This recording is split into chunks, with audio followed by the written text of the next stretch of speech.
Hola quechua hablantes y futuros quechua hablantes. Hoy aprenderás a cómo puedes decir Pepito quechua, me emborracho, en el idioma quechua. ¿Quieres saber cómo se dice esta palabra en quechua? Quédate y ya volvemos.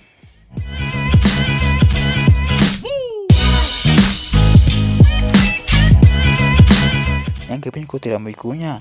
Bueno, en este caso es aprender. Pepito quechua me emborracho. En el idioma quechua quiere decir pipicha qishwapi macharapusaq.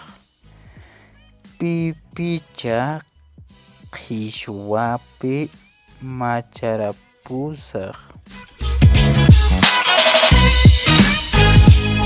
Espero que haya gustado este video. Si quieres aprender más de esto, suscríbete, activa la campanita para que aprendas más. Y nos vemos en el siguiente video. Yo soy Cipriano Rudy. Chao, cuídense, hasta la próxima.